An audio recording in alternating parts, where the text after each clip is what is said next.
Just like us, it's a working holiday for the Idaho legislature, with vaccines, voting, and other V things being talked about at the State House. James Castle is one of Idaho's iconic artists. There's a new exhibit at his old home which highlights some of the pieces you may have never seen. We'll show you some of them. And did we mention it's a holiday?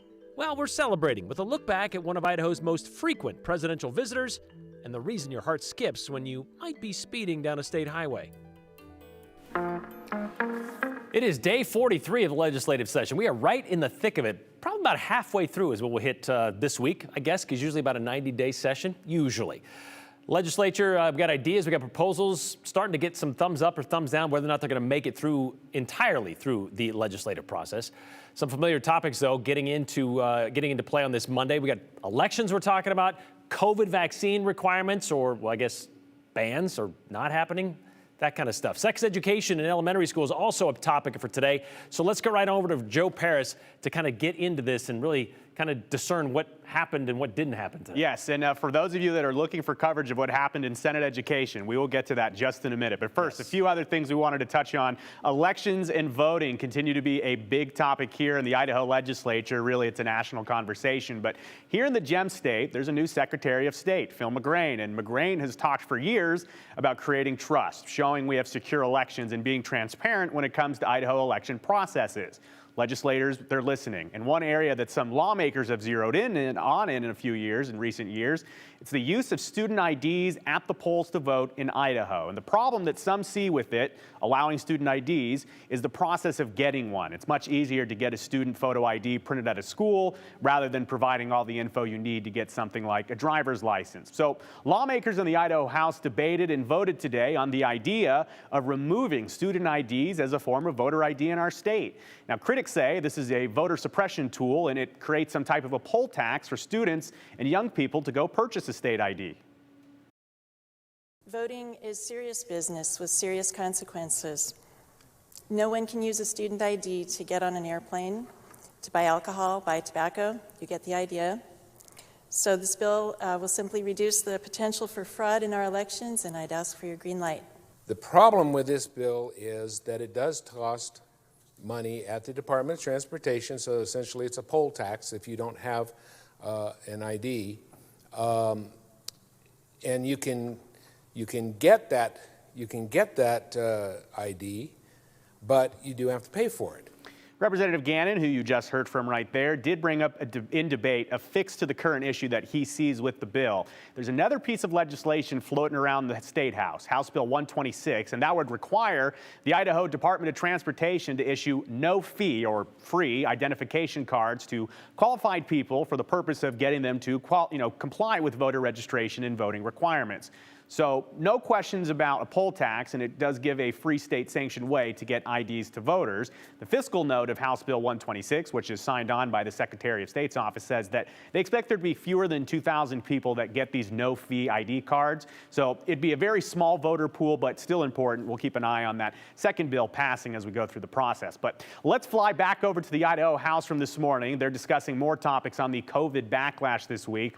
House Bill 155 looks at the COVID vaccine and so-called vaccine passports with an emphasis on the vaccine being offered under emergency use authorization. So the legislation we're talking about here, it says that individuals in Idaho would not ever be required to provide proof of vaccine or negative test result in order to apply or receive state services, enter a government venue, or be hired or keep your employment with the state, with some exceptions about traveling overseas. Now, lawmakers went back and forth about the reasoning behind the idea, some arguing it goes too far. So we're talking about coronavirus as in any emergency use authorized vaccinations. You can't make people have vaccinations in order to get services, to go to a public location, or to be hired by the state. So today we can pass this bill feeling comfortable or with some level of comfort that the mortality rate of coronaviruses today around us are very low. But any subsequent version could have a double-digit mortality rate. We can't predict that.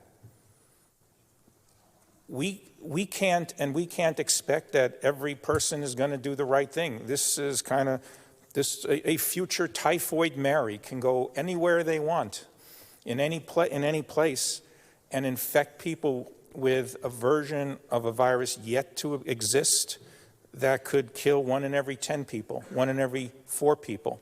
It was brought up, what if we have a new strain of coronavirus and there would be a new vaccine. And again, it wouldn't be an approved vaccine. It would have to be done under the emergency use authorization. Until that goes through that process, I don't think we should be forcing anybody to take it. And we know that takes years in order for that to happen. We could change the law if that was necessary back then. So I don't think that's an issue. And that bill did pass the full House with some debate and now heads to the Senate. And finally for you, late this afternoon, the Senate Education Committee heard debate and testimony on a bill that would prohibit sex education of all types prior to the 5th grade within the Idaho school system. Bill sponsor, Republican Senator Ben Tays, says that the idea, it's rooted in an email he received, concerns from the Boise area.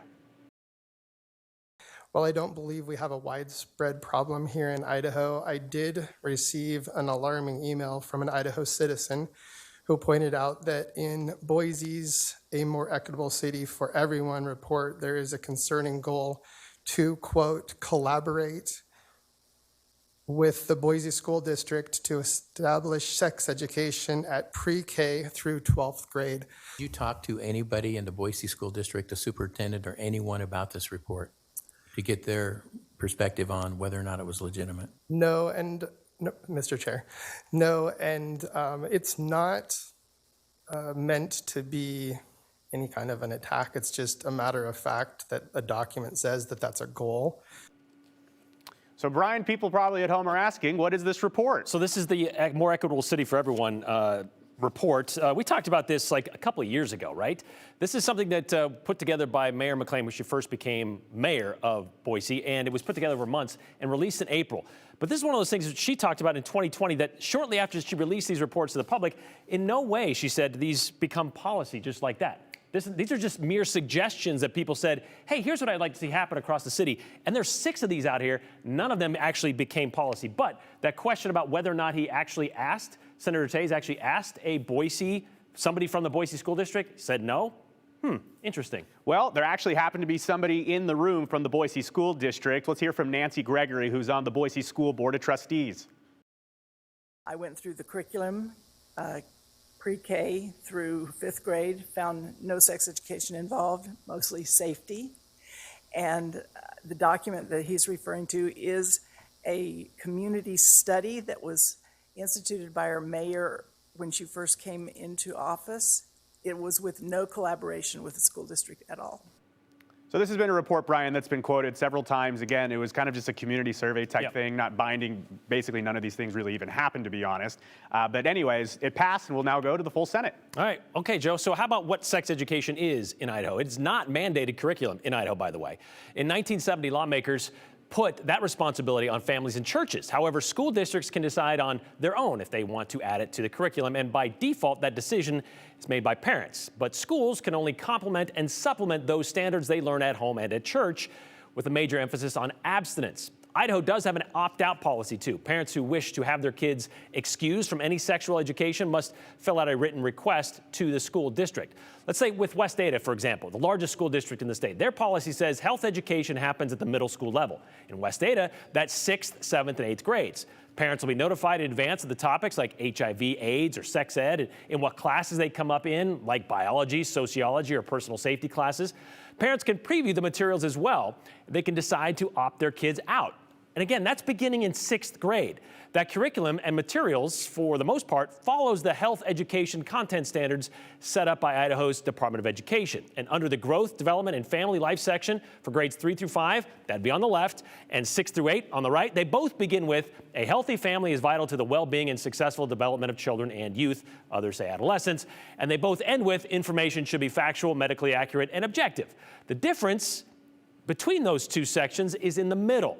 Up to 5th grade, instruction includes the stages of life, changes that occur during puberty, and changes in relationships with others that accompany social development, healthy relationships, and information regarding growth and development. But 6th through 8th, well, they add this phrase: acceptance of self and others, healthy relationships and sexuality, consequences of sexual activity, encouragement of abstinence from sexual activity, sexual transmitted diseases, and methods of disease and pregnancy prevention. But again, that's not until 6th grade. Bottom line, Senator Tay's bill says sex ed of any type shouldn't be happening before 5th grade. And as you heard from the Boise School District trustee, and as we've seen based on Idaho's content standards, it's really not. But also, that bill passed the Senate 6-2.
For art historians and modern-day art aficionados, the mention of the name, the mere mention of his name, James Castle, conjures an image of someone who made the most of what he had.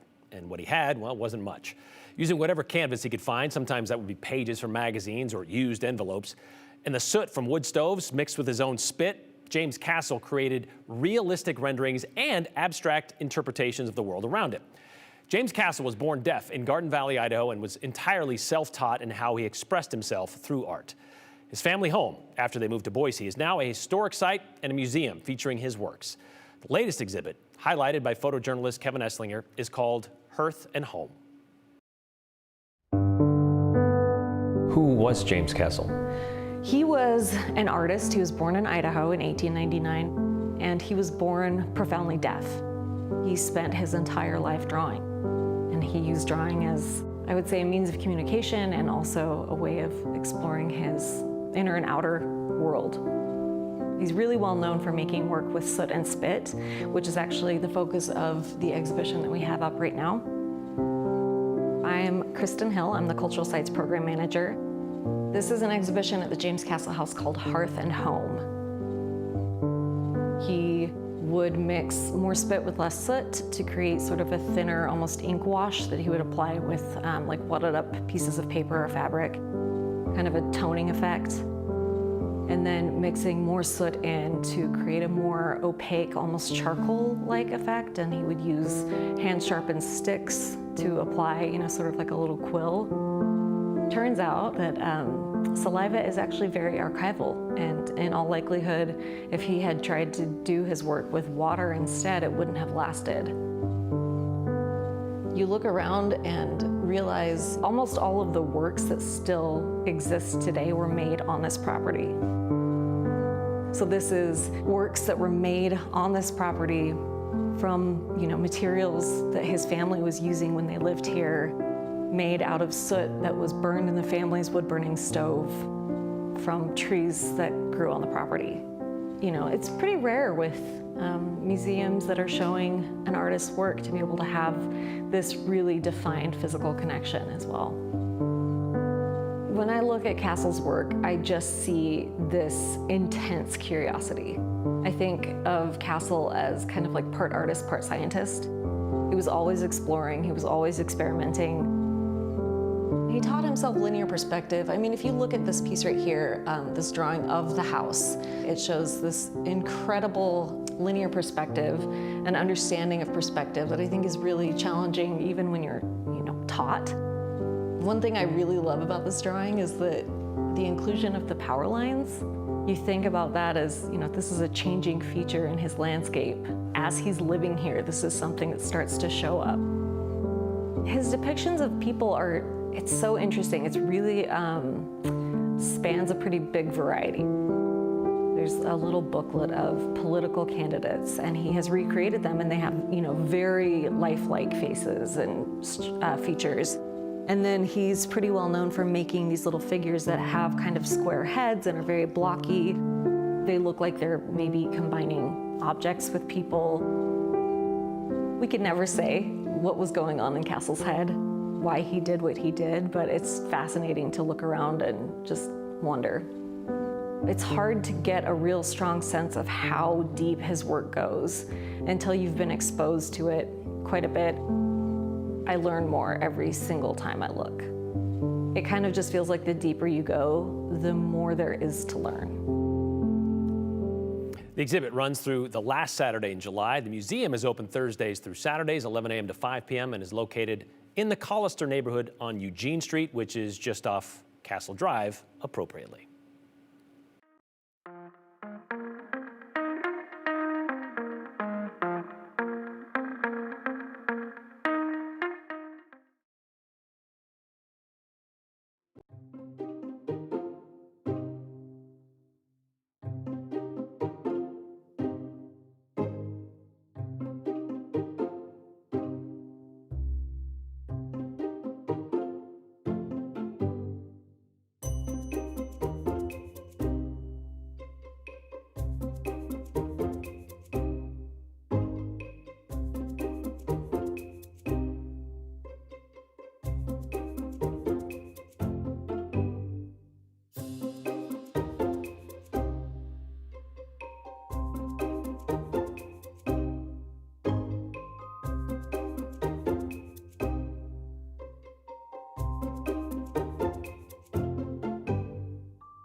Relatively warm today, even right now, still in the low 50s through much of the Treasure Valley, but winter is not done with us just yet. Dropping back into the region overnight tonight comes along with snow, rain, and a whole lot of wind. A winter storm warning in effect. West Central Boise, Central Mountains, not just for the snow that we're expecting, but also for the potential for blowing and drifting snow, reducing visibility, making for tricky travel. Could be even impassable at times, especially if we do have some snow squalls that develop there as as well. Wind advisory in effect. This also includes a purple shaded area as well as the tan shaded area. The purple shaded area is a winter weather advisory for, again, blowing snow, drifting snow, reducing visibility. But it's really just about wet weather and wind for Ada County down through the Magic Valley in southeastern Oregon. I think for most of the Treasure Valley, 35-mile-per-hour wind gusts should be expected for much of the day. Stronger winds will be found south and east of Boise as you get down toward the Magic Valley. There may be a couple of gusts that are recorded tomorrow,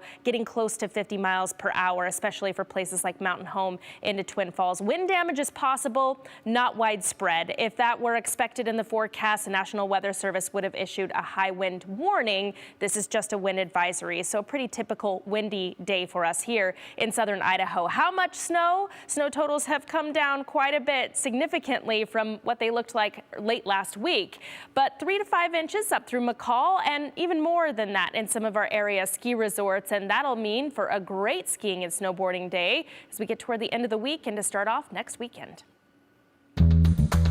We've spoken a couple of times about presidents that have visited Idaho since the Gem State joined the Union, beginning with President Benjamin Harrison, who signed Idaho into statehood in 1890. And since 1964, every sitting president since Lyndon Johnson, except one, has visited Idaho.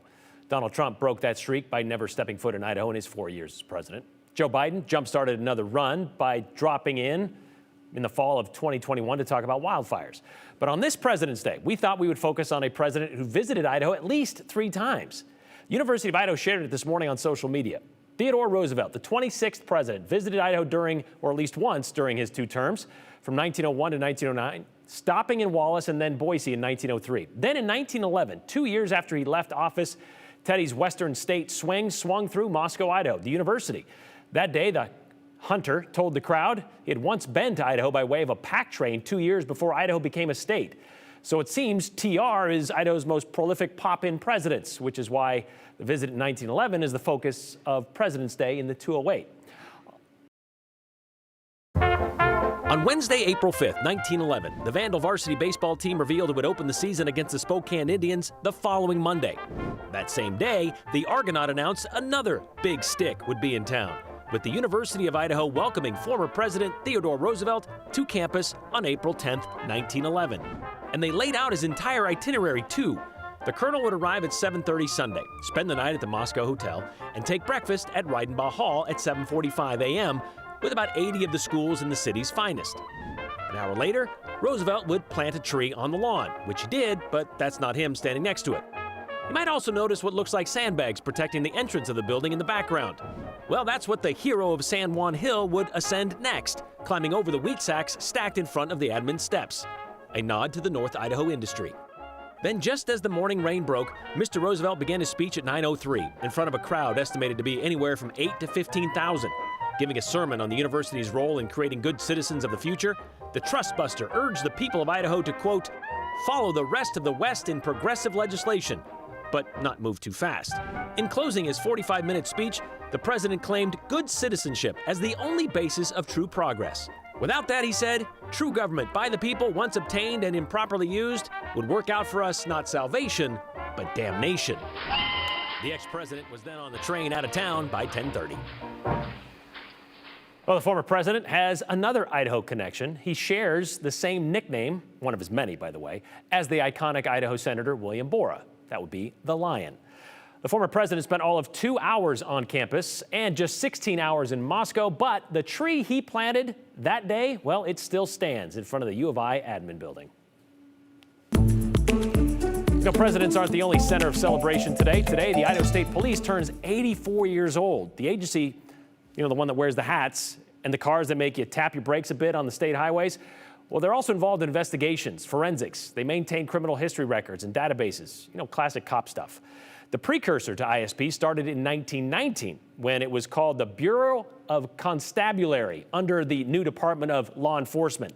Senate Bill 40, approved on March 11th of that year, spelled out the state agency's first duties and powers of the Department of Law Enforcement. Some of the original duties include enforce laws of the state for the prevention of wrongs to children and dumb animals, to order the abatement of public nuisances and to enforce such orders by appropriate procedure in the courts, or ending public nuisances and suppressing riots. Those are their duties. But the anniversary we are celebrating today is when that constabulary became ISP. On February 20th, 1939, the ISP became an official law enforcement agency under the Idaho State Police Act. Today, there are more than 600 ISP employees, all assigned the duty to serve and protect the lives, property, and constitutional rights of people in Idaho. Apparently, the dumb animals were left for their own protections.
A lot of comments today about what's happening at our state legislature. A lot of them take on this tone. In fact, 99% of them do. An expert says it's not taught and the bill still passes. State legislators continue to spend time and our money on meaningless legislation, says Jim T. in Meridian. Why are our legislators debating on non-issues? Do they even know what their constituents want? What a waste of tax dollars, says Scott in Nampa. One more kind of like that. Do we have to have legislatures that try to make laws based on rumor and fiction? Be better. Do real work, says Dan in Boise. And finally, it's no wonder people are sick of politicians. Here they are, again, trying to fix a problem that doesn't exist, says Harry. We're just trying to point these things out to you. We'll see you back here tomorrow.